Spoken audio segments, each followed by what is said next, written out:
alegre, demasiado alegre, amigable. Le gustaba mucho tener amigos. Era como una ayuda, un apoyo. Ella veía por nosotros, por todos sus hermanos. Mireili Beltrán Ganen, el centro de alegría de esta familia, falleció de la manera más trágica.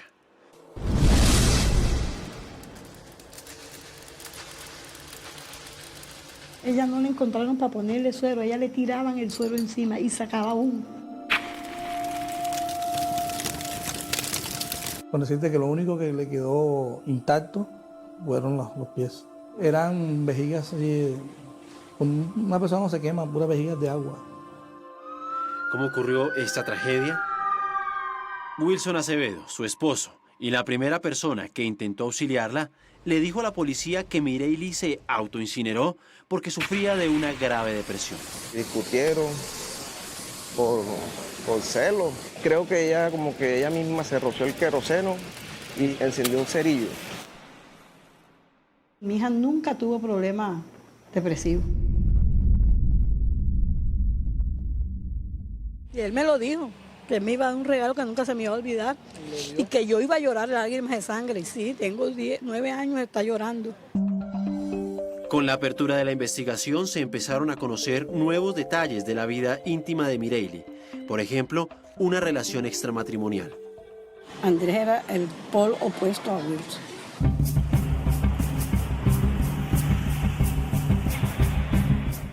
¿Qué pasó exactamente ese día? ¿Fue un suicidio o un homicidio?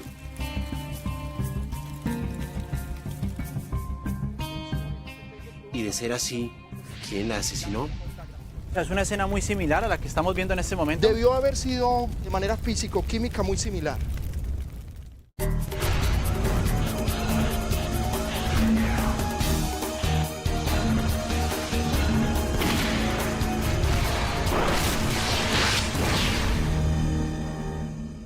Buenas noches. ¿Homicidio o suicidio? Es una difícil pregunta que los fiscales de nuestro país deben enfrentar con mucha frecuencia. El caso de la muerte de Mireili Beltrán en Cartagena fue un desafío para la fiscalía. Su esposo sostuvo que ella se había suicidado, pero su madre y su hermano sospechaban fuertemente que el esposo era quien la habría matado. Mireili murió calcinada, autoincinerada, según su esposo. Difícil de creer para muchos. Diego Guauque viajó a Cartagena para investigar lo que había detrás de esta relación tormentosa y conflictiva, lo que había detrás de los celos que matan.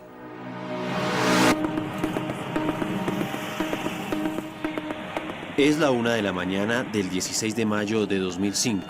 El taxi conducido por Wilson Acevedo Barrios recorre algunas de las principales vías de Cartagena a máxima velocidad. La razón de su exceso obedece a una grave emergencia doméstica que puso sus nervios al límite. Esa noche el taxista iba a gran velocidad por esta avenida, la avenida Pedro de Heredia de Cartagena. Y era comprensible porque en el interior de su vehículo venía su esposa gravemente herida. Como iba a gran velocidad, no respeta el semáforo, que en ese momento estaba en rojo. Y aquí, en este cruce, es decir, unos metros más adelante, choca fuertemente contra otro vehículo. El conductor del vehículo estrellado se baja iracundo, lo quiere golpear, pero al notar el delicado y sobre todo impresionante estado del pasajero que transporta a Wilson, desiste. Wilson regresa al carro, su esposa se queja cada vez más, pero ahora el vehículo, producto del choque, no enciende.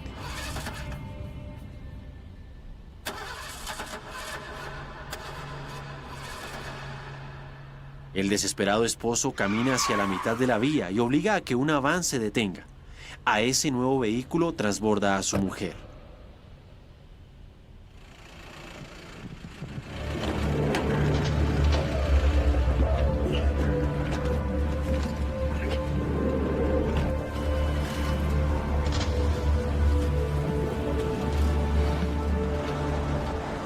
...20 minutos después, Wilson Acevedo y su esposa Mireili Beltrán Ganen ingresan por urgencias a la Clínica del Mar en Cartagena.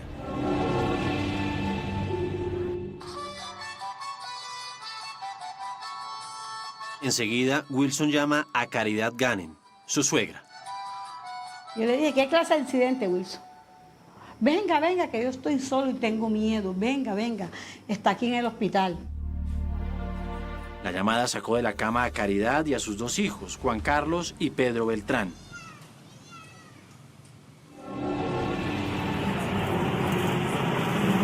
Yo saqué la camioneta, estaba lloviendo durísimo. Y cogí para la Clínica del Mar. Para Caridad, los detalles del accidente aún eran oscuros. Sin embargo, creyó que comenzaban a aclararse cuando esa noche pasó por el mismo sitio en donde minutos atrás Wilson se había chocado con el otro vehículo. Y cuando vi el carro, yo dije, si fue un accidente.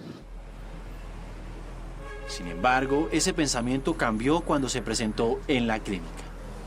Cuando viene la enfermera y me dice que no, que eso, yo le dije, ¿qué accidente? ¿Qué ese partido que tiene? Me dijo, no, pues ella está toda quemada. ¿Quemada? Quemada.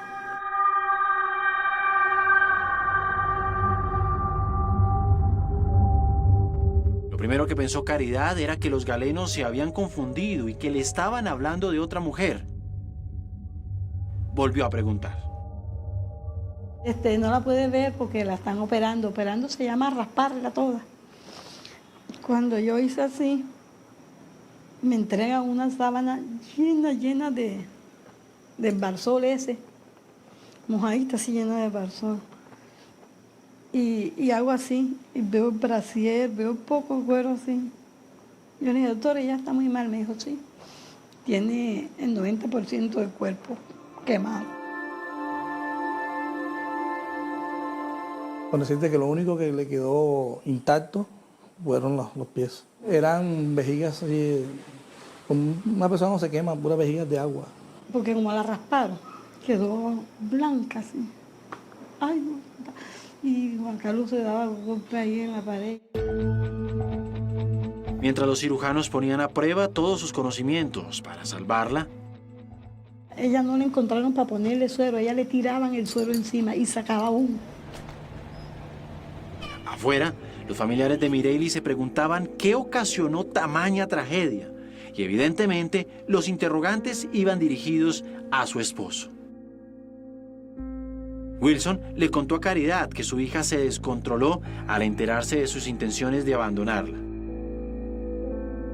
De acuerdo con él, Mireille actuó de manera inexplicable, quizás debido a los constantes ataques de depresión que, según él, su mujer sufría. Porque ella estaba celosa porque él le dijo que él se iba. Entonces ella, para retenerlo, ella cogió, se echó, se roció gasolina y se prendió. Esa versión también se las entregó Wilson a los policías que asistieron a la clínica esa noche.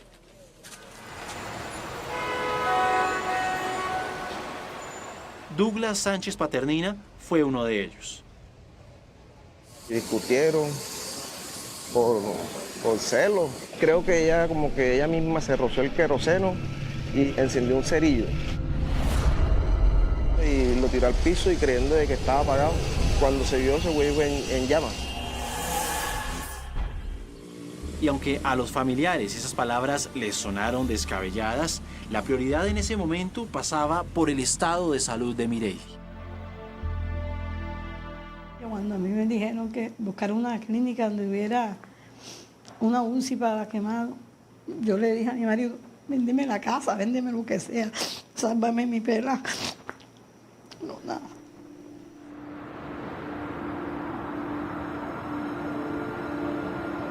Fue una noche larga, de zozobra, impotencia y sin noticias importantes. Solo hasta las 10 de la mañana los médicos se pronunciaron. Yo llamé a la enfermera y le dije, ven acá, mija, ¿cómo está la paciente Mireille? Me dijo, acaba de fallecer. Pero ya a mí me habían dicho que ya ahí no había nada que hacer.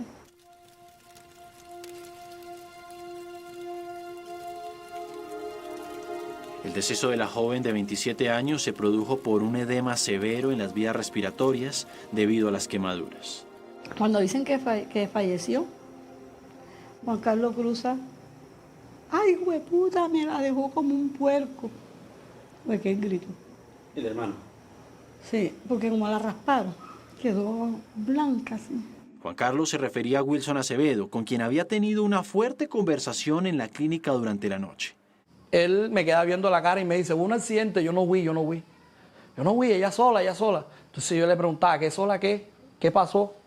No, ella sola se quemó.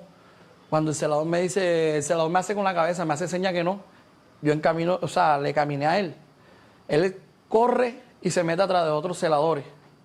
Porque supuestamente me va a matar, empezó a gritar. Fue en ese momento que llegó la policía. Y lo detuvo para averiguar si estaba relacionado con la muerte de Mireille.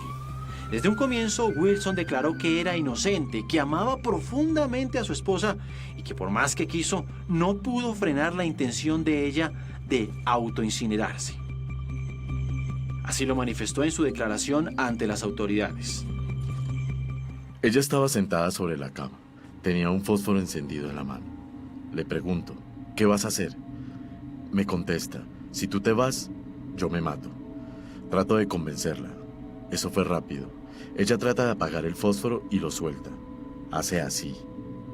Pero para que hubiese esa conflagración, el fósforo no iba apagado. Y cuando la veo, es envuelta en llamas. Cuando se ve que se está prendiendo, se para. Se pone de pie. Enseguida trato de apagarla con las manos. Y me quemo. Pero eso no me importaba. En efecto, Wilson presentaba quemaduras en un antebrazo y 2 dedos. Sin embargo, había algunos detalles que le hacían creer a la familia de Mireille que Wilson estaba ocultando la verdad. ¿Y ese era el Día de la Madre cuando ocurrieron esos hechos? Sí, ese fue mi regalo del Día de las Madres.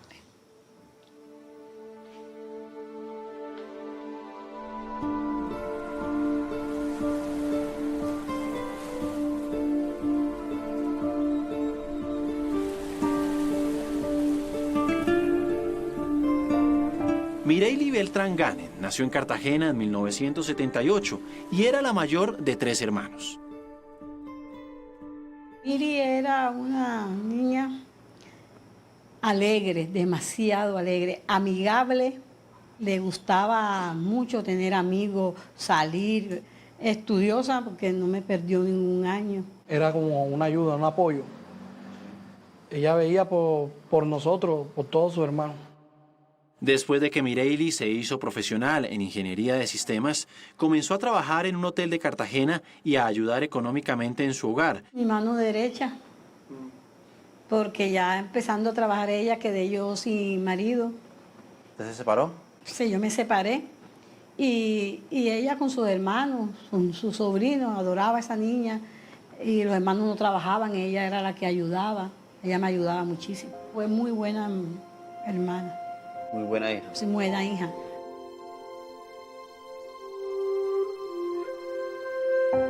Y también muy entregada a la nueva relación que estaba manteniendo con el cartagenero Wilson Acevedo Barrios.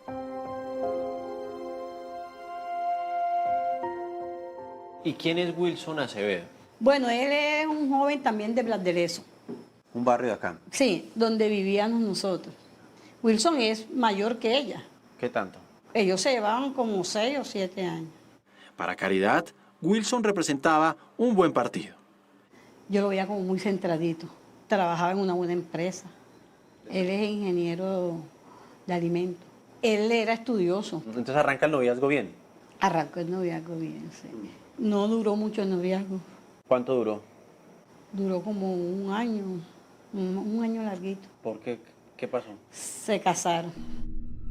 El matrimonio duró 7 años, pero acabó de la manera más lamentable.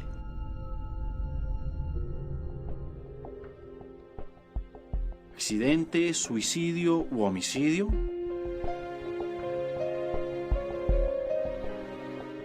Como había varios interrogantes sobre la muerte de Mireille, investigadores del CTI se presentaron en la morgue horas después del fallecimiento.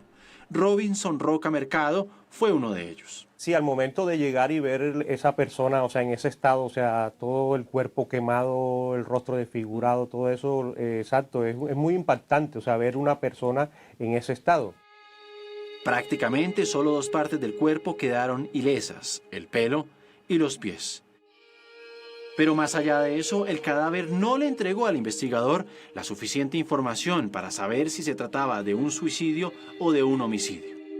Más tarde, se dirigió a la casa incendiada, ubicada en el barrio Bosques de Circunvalar, en Cartagena.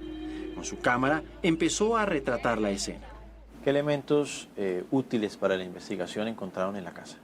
Se notaron en el piso, o sea, de la vivienda, en un hall que va desde la cocina hacia el cuarto donde sucedieron los hechos, se encontraron en el piso cerillos de fósforos usados, quemados. ¿Recuerda usted cuántos fósforos eran? Recuerdo más de 4 habían, más de 4 cerillos habían ahí en el piso. ¿Y por qué es importante ese detalle? Puede tornar a decir de que eran cerillos de que se usaban, se prendían y eran posiblemente tirados. Después, los investigadores ingresaron a la alcoba principal. Y la cama tenía vestigios de quemaduras. Y una cuestión característica fue de que no estaba completamente quemado el colchón. Estaba quemado, o sea, una partecita nomás de, digamos, de que cubría la figura de la persona, del cuerpo. Como el molde del Exactamente, más o menos. Solo estaba quemado. Exacto, sí, estaba como la figura así. Lo que para este investigador significa que Mireille estaba acostada mientras sufrió las quemaduras. Después recogió los elementos probatorios. ¿Qué hacen ustedes con ese material, con esa información? Bueno, con ese material, esos elementos recolectados ahí, se fija también fotográficamente, se fija, se recolecta, se embala, se rotula y esos elementos pues van directamente al laboratorio. En el laboratorio, otros expertos descubrieron que el líquido altamente inflamable que estaba regado en el cuerpo de Mireille y en su alcoba era una mezcla de naftalina y querosene. A los investigadores eso les llamó la atención porque una persona normal usaría la elemental gasolina para generar un incendio y no esta peligrosa y rara sustancia preparada. Lo hallado en la casa generó más dudas y llevó a abrir una investigación contra Wilson Acevedo Barrios. La fiscal Socorro Mora asumió el caso. En las audiencias, los familiares de Mireille se destaparon y comenzaron a contar intimidades del matrimonio. Se casó con ella. Ahí fue donde vino la desgracia mía. Cuando se casó. No tenían ni el año de casado, cuando empezaron mis dolores de cabeza.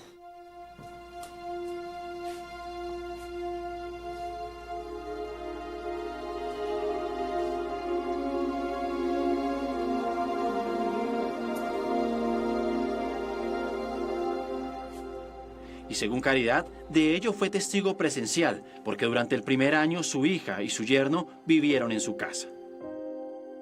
Y ella era con ellos juguetona y todos los pelados no podían ni abrazarla ni besarla. Él eso no le gustaba. Entonces ella empezó a ponerle barrera con los hermanos. ¿Muy celoso? Sí, demasiado. Una vez, me acuerdo yo que eran por unas fiestas de noviembre. Estábamos en un evento en la casa de los familiares de él, ahí en Bladeleso. Un primo de nosotros sacaba a bailar a Mireille y él como que le dio celos, no sé, y se formó una trifulca tenaz ahí.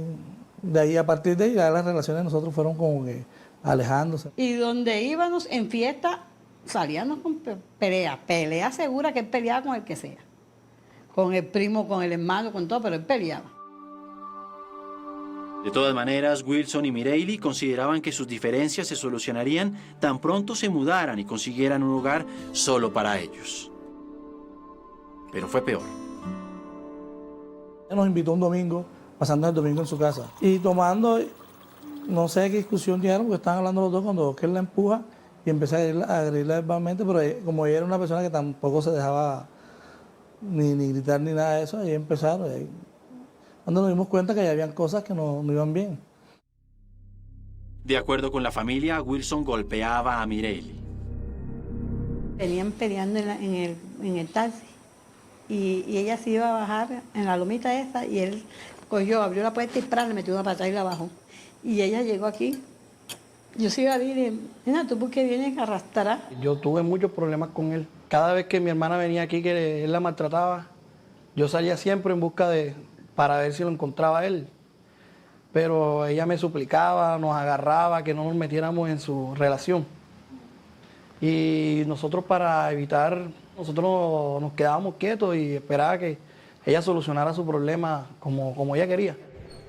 Según ellos, por esa razón, no presentaron denuncias por violencia intrafamiliar. Esta familia le contó a El Rastro que los problemas entre la pareja continuaron y que eso facilitó que Mireili comenzara a tener una relación extramatrimonial con un compañero de trabajo, Andrés Bolívar Fajardo, casi 20 años mayor que ella. Bueno, es que yo con Andrés nunca tuve problemas. Andrés era el polo opuesto a Wilson. Respetaba a los pelados, me respetaba a mí. Era un muchacho muy alegre. La comparación entre ambos hombres era inevitable. Y para los familiares de Mireili, Andrés Bolívar representaba la manera correcta para enderezar su vida sentimental. ¿Tendrían razón sobre este nuevo hombre? Yo le dije, ¿Qué? nena, pero si ya no se estaban funcionando, las cosas a la brava no salen. Decídete ya, dile a Wilson, mami, ya yo le dije a Wilson que nosotros no, él está por su lado y yo estoy por mi lado. Cuando Mireili los escuchaba, parecía que se llenaba de fuerzas para decirle no más a Wilson. Luego ella venía con el cuento de que, mami, ya lo dejé, ya me vengo a vivir acá, voy a recoger mi ropa. Sin embargo, su intención cambiaba cuando la mujer de 27 años dialogaba a solas con su esposo. Y a los 2 días ella misma decía, no, yo no lo puedo dejar. No lo puedo dejar, y venía y sacaba sus cosas y se iba otra vez.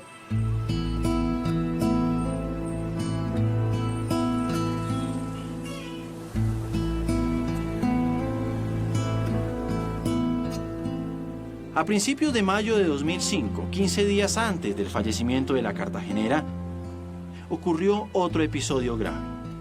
Esa tarde, Andrés Bolívar dejó a Mireili en su casa, pero unos minutos después salió desesperada.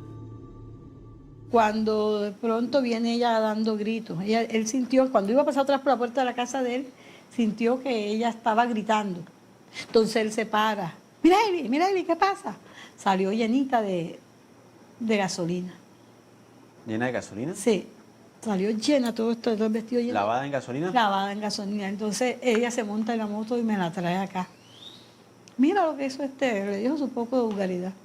La encontré llorando y le pregunté qué le había pasado. Cuando la agarré, la noté que estaba llena de gasolina, el cabello, todo. Y yo le dije, mira, ¿y tú qué más esperas, mija? ¿Qué más tiene que hacer él para que tú lo dejes? No, mami, ahora sí vamos. Pero pasó lo de siempre. Sus intenciones de denunciarlo se frenaron cuando sintió que Wilson estaba cerca. Pero cuando yo intento acercarme donde él, ella me agarra, que me dice que deje las cosas así, que lo hiciera por ella. Wilson, vamos a dejar las cosas así. Si ustedes no se pueden vivir, ya se perdió el amor, ya se perdió el respeto, ya se perdió todo. No te dañes tu vida, ni me dañes a mí, ni se la dañes a ella. Entonces, me dijo, no, yo a ella la adoro y se arrodilló. Yo la amo, yo no le hago daño. No sé qué me pasó, yo a ella no le hago daño. Y le decía a Mireili que no echara a la borda la idea de tener hijos y de seguir pagando la casa que años atrás habían comprado. Mireili, vamos. Pero era como una cosa como dominada, así que ella enseguida, apenas que él le hablaba, mami, entonces yo vengo, Mireili, ¿para dónde vas? Mireili, tú no estás viendo para dónde te vas. Mami, quédate tranquila. No va a pasar nada. Lavada en gasolina y diciendo eso. Y se puso una ropa mía y me dejó la ropa de ella aquí. Mi mamá le decía, se lo recalcaba, le decía, Miri, vamos a poner denuncio. Entonces ella decía, yo me acuerdo que ella decía, no mami, no, hazlo por mí, no lo hagas, no lo hagas. De todas formas, Caridad lo denunció, pero después su hija retiró la iniciativa. Le dijo que si en el trabajo de él se enteraban, lo despedirían.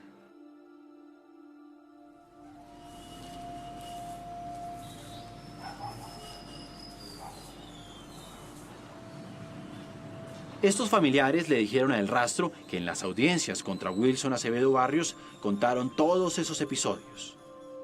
Por su parte, el esposo de Mireille respondió así cuando lo interrogaron. ¿Ustedes tenían problemas con su relación?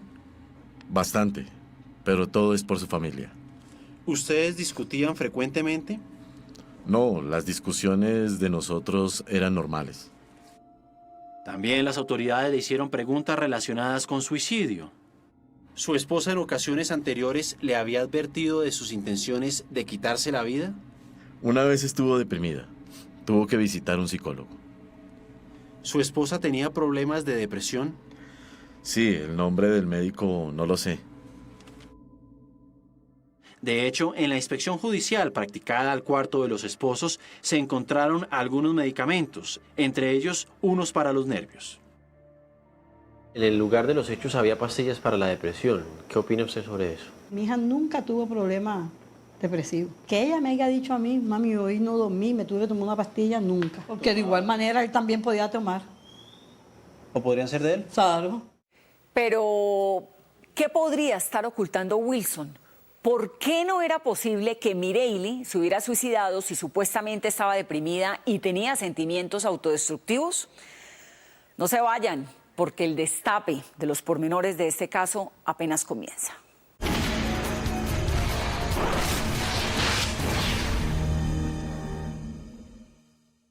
Una mujer quemada es llevada al hospital y allí muere por sus heridas.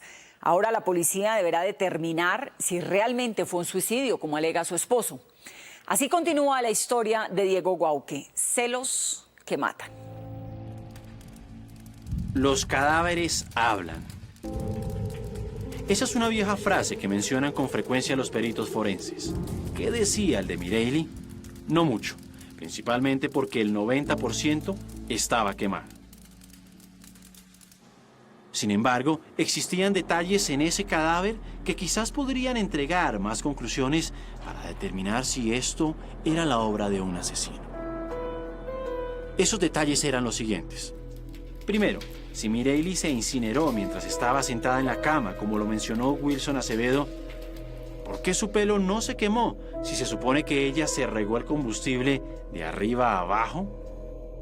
Segundo, si estaba sentada, ¿por qué sus pies tampoco sufrieron heridas cuando el combustible tocó el suelo?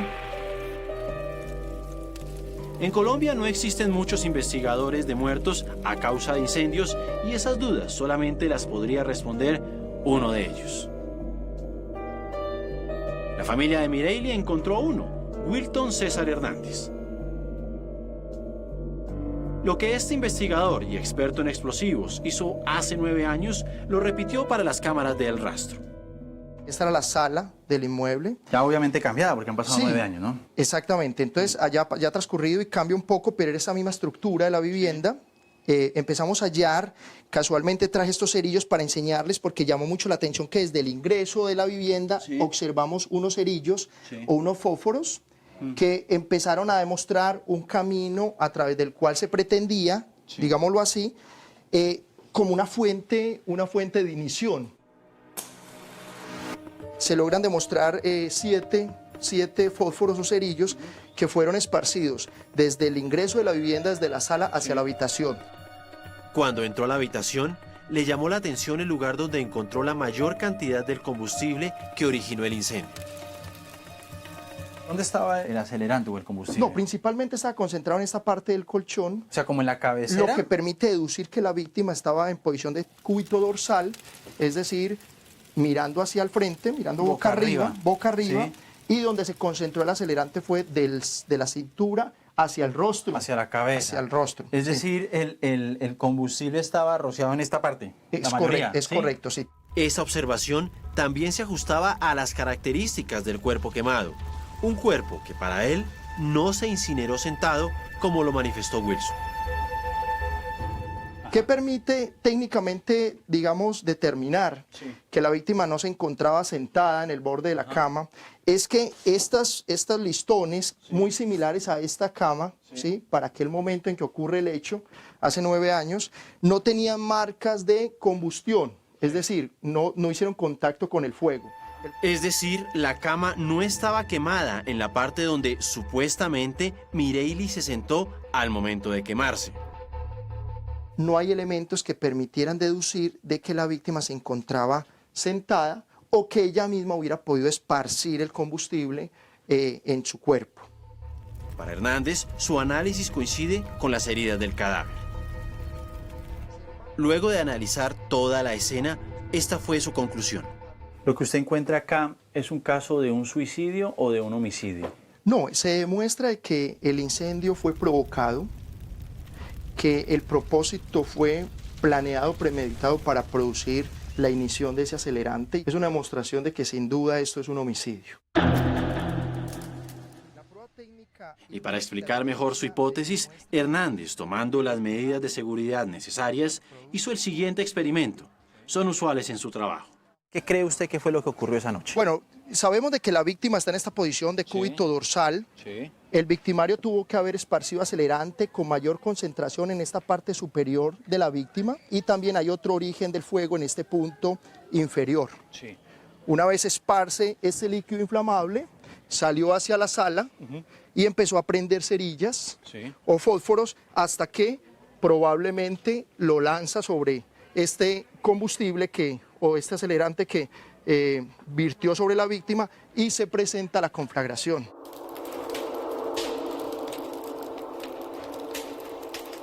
Vamos a usar un fósforo por razones de seguridad, pero entonces usamos una extensión en este test de prueba para demostrar cómo se produce la conflagración. ¿Usted cree que así pasó? Sí, esta es la forma como creemos técnicamente que se puede haber producido el incendio. La escena es bastante cruel, ¿no? Obvio, y eso se puede analizar a través del dictamen médico legal en el que el médico legista logra demostrar que sufrió el 90% de la quemadura del cuerpo hasta causarle la muerte. O sea, es una escena muy similar a la que estamos viendo en este momento. Debió haber sido de manera físico-química muy similar. Según las autoridades, para realizar un acto tan espeluznante como este, no basta con ser frío y desalmado. También se requiere de conocimientos en química por la sustancia mezclada al provocar el incendio. ¿Acaso Wilson los tenía? Él cuando empezó era ingeniero de alimentos. Sí. Y siguió estudiando y después fue ingeniero químico. Ingeniero químico. 2 ingenierías. Sí. Él tenía 2 profesiones. Wilson ya estaba detenido. Las pruebas contundentes contra él le dieron a la familia de Mireille un aire de tranquilidad y concluyeron que pronto recibiría una condena ejemplar. Pero en Colombia se toman muchas decisiones cuestionables en las audiencias ante los estrados judiciales. Lo que pasó después tomó a todos por sorpresa. Ya regresamos.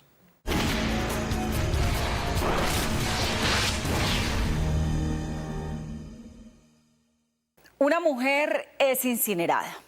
Su esposo sostuvo que había sido un suicidio, pero había mucha evidencia que mostraba lo contrario, que fue encendida con químicos inflamables por un tercero. Con esto la Fiscalía hubiera podido buscar una condena ejemplar para Wilson Acevedo, pero no fue así. Ahora el extraño desenlace de la historia de Diego Guauque, celos que matan.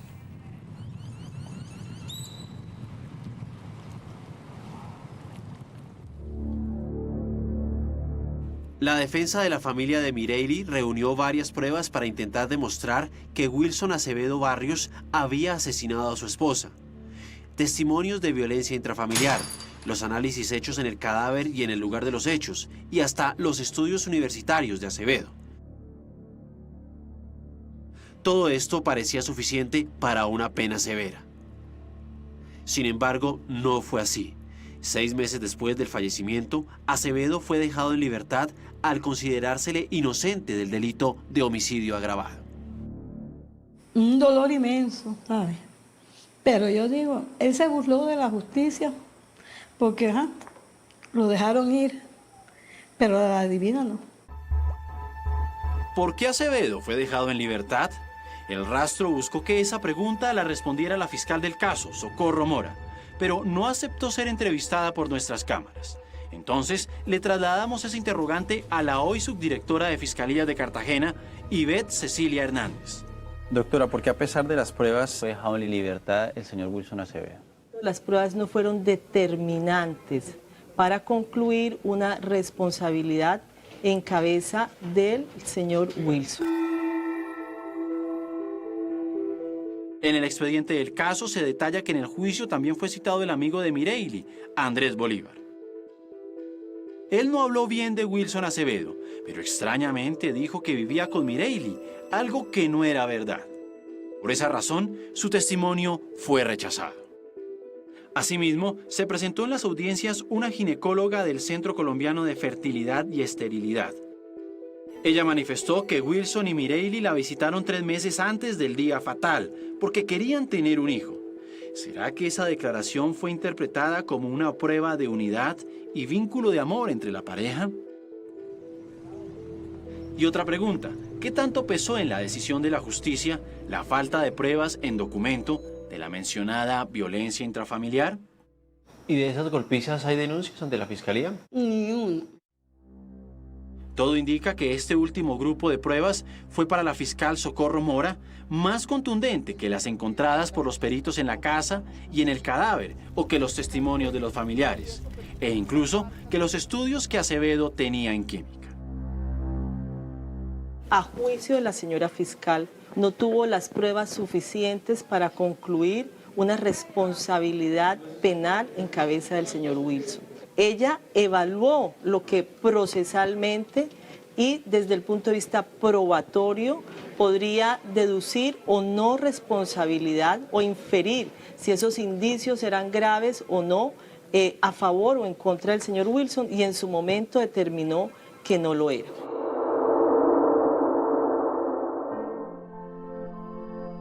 Para Caridad no fue fácil asimilar esa decisión de la justicia. Su cuerpo solitario no solamente estaba soportando el dolor por la ausencia de su hija, también el cansancio judicial que ensuciaba más el alma de Mireille. Él me quitó mi vida. Él no solamente la mató a ella. Él sabía que quitándomela me mataba a mí también. Él tiene 2 crímenes encima. Cuando a ella le hablaron de apelar la decisión de la justicia, pensó que ese era otro desgaste inútil. Pero Javier Saravia, un nuevo abogado, la fue convenciendo de lo contrario. Revisó las pruebas y le pareció que el análisis hecho por el perito Wilton Hernández era muy interesante y contundente. Si la conflagración inicia de abajo hacia arriba, lo más lógico es que se quemen por completo las fanelas, las plantas de los pies, las pantorrillas y por ende los largueros de la cama. En las fotografías no aparecen ningún tipo de quemaduras en la parte inferior del cuerpo de Mireille Beltrán Ganem. El análisis del perito y la apelación del abogado lograron un nuevo pronunciamiento de la justicia colombiana.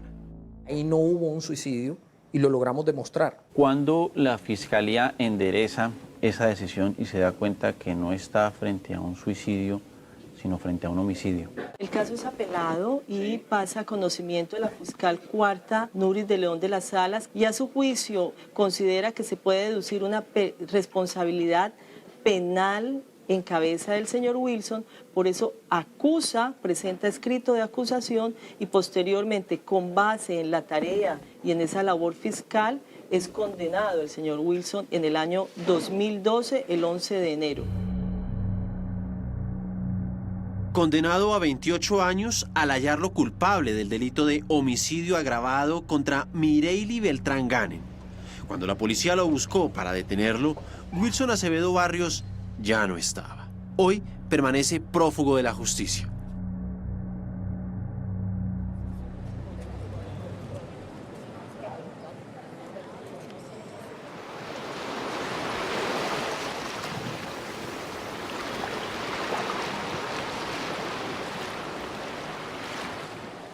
¿Ustedes hoy tienen pistas acerca del paradero de Wilson?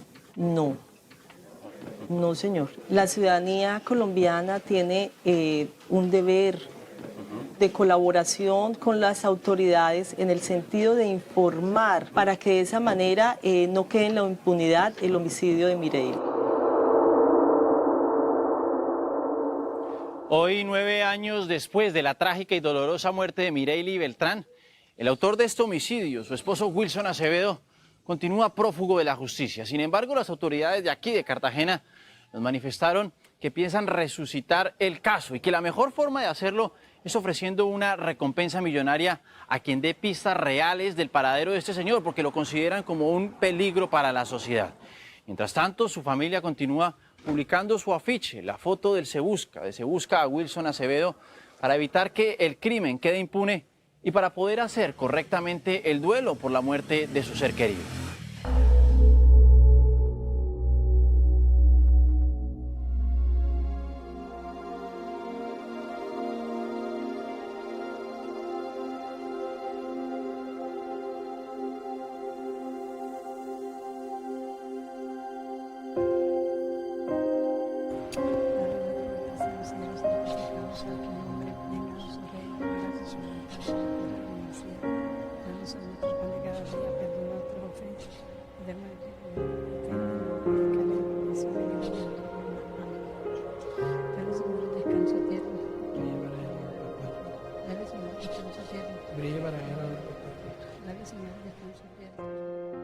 Eso tiene que tener un castigo.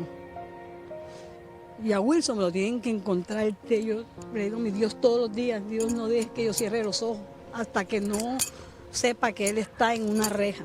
Y él me lo dijo, que él me iba a dar un regalo que nunca se me iba a olvidar y que yo iba a llorar lágrimas de sangre. Y sí, tengo 9 años, está llorando.